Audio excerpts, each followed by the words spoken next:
Chapter 2. Void of a soul. I think he knew. I think he knew before I knew that I was pregnant. The day before I left his apartment, the previous night, he took me to a speed dating gathering. He had told me it was a networking opportunity for young Africans, but when we got there, it felt more like an opportunity for people to engage with the purpose of dating should they get along. I was a little confused because why were we here? He had asked me to be his girlfriend, something he went on to deny years later. I remember the day vividly. I was wearing a polka dot sleeveless brown top and some black jeans.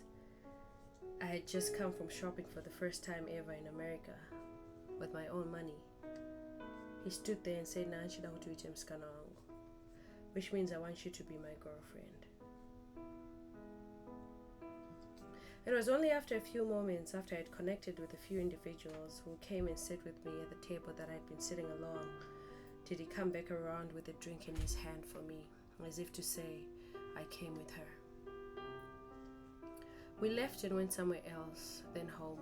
We got home. He had tried to be intimate and I refused because that whole week he had not been speaking to me. Well, barely. That broke into a fight where he told me I was a liar because I had come to Dallas and had lied to him about being able to drive. Yes, you heard right. I'd been living in a different state prior, and my work permit had finally been approved, meaning I could attain a license. I had acquired what is called a learner's permit, which allows you to practice driving in preparation for your final test. In utter confusion, I said, "But I never said I could drive. I told you I can't drive well. I'm still learning." And he said, "This is not Zimbabwe with all that learner's nonsense. You can either drive or you can't." A week prior, we had wanted to go and get some food. When we got to his car in the parked garage, he asked me to drive. I obviously couldn't navigate reversing. I told him I couldn't. It was from that day that I had noticed a change. That night after the fight, I left the apartment to take a stroll. I thought he would follow me. He did not. I called a friend I had gone to university with who was in New York and told her the situation. She then called one of her guy friends who was here in Dallas. This young man drove from where he was and came and picked me up. We got to his apartment. He gave me a blanket and told me I could use the couch.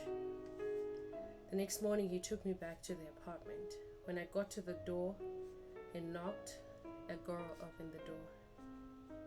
The girl turns out to be the woman he later on marries. I stood there for a second. I greeted her and got into the apartment. We chatted a bit, and I headed to the bedroom to take a shower. On the kitchen, as I entered the bedroom, there were Valentine's gifts displayed for my view and a note reading, "It looks like you have been having a lot of fun." The note was supposedly for him. Basically, the narrative was this was his girlfriend who had done a random surprise visit. I had been living there for about 3 weeks and she had not visited through that period. I think I was supposed to start some drama and fight her, and then he would have a valid reason to kick me out. He had insisted I could stay with him, despite me asking him to help me find a place of my own, somewhere cheap and affordable. I had a little bit of savings. I had been working 2 jobs.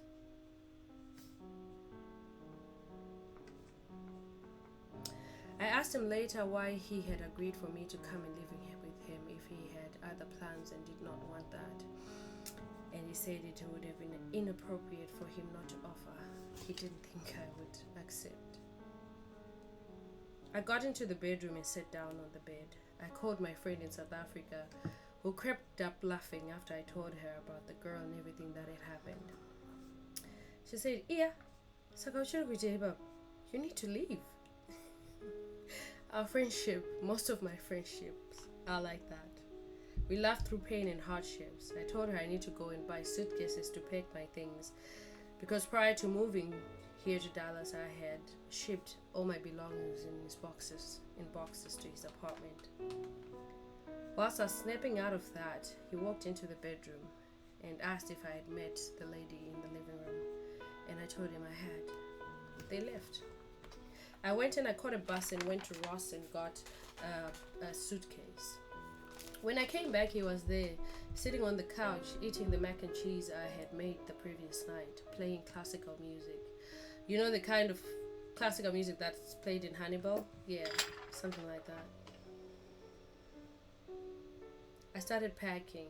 He left again. I reached out to another friend, the major angel in this story, who I went to university with, and told him what was happening. He came. The first thing he did was laugh, and he said, "Wow, Dallas of Nemuko. Ko basko ragapa kwa my apartment, how far?" Which means, my friend, what's up? Don't you know the guys in Dallas are dodgy? And why does this person have a bicycle parked in his living room? Maybe I need friends, new friends. He picked me up and took me to eat, and then took me to a 2-week motel where I stayed whilst looking for work. I'd get on the bus, walk into hotels, submit my resume, and fill out applications. By the end of the week, I had found a waitressing job at a hotel.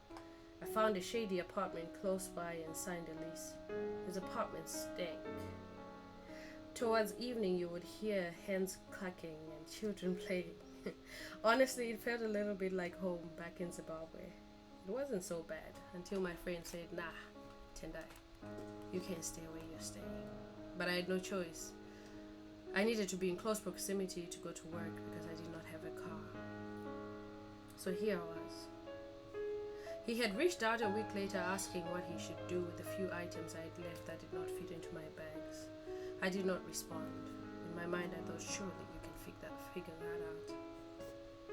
A few days later, into working, I started getting sick.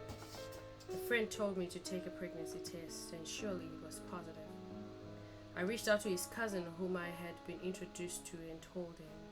He called him, and he called me immediately and asked where I was. He came and took me to Walmart and bought a few supplies for me.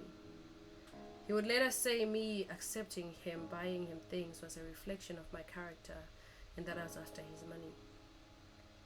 He took me to a clinic, held my hand, and jokingly said, "This boy will be very naughty. I bet you're thinking happily ever after, huh?" No. 2 days later, he had asked me to have an abortion. I actually called the place, but I ended up reconsidering. I met up with him one more time before I never heard from him again. We met at a little eating place in a mall.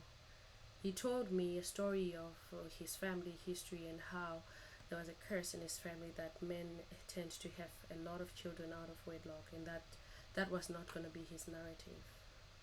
I was kind of surprised because he had shared the same story the first time we went on our first date, and I wondered why he had felt comfortable to share that with someone he barely knew. In retrospect, that was cue for run.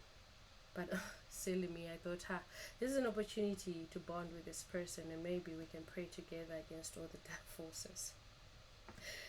I sat there, listening to him go on, and why I should not keep this child, until I asked him blatantly, "Do you think this child is a curse?" And he looked at me, and he said yes. The danger in sharing your brokenness with people is that sometimes, they will use that as a playfield to treat you horribly and terribly. We went our separate ways, and I never heard from him again. He knew something about me that I wasn't one to share. My name is Tendai Tararinga, signing out.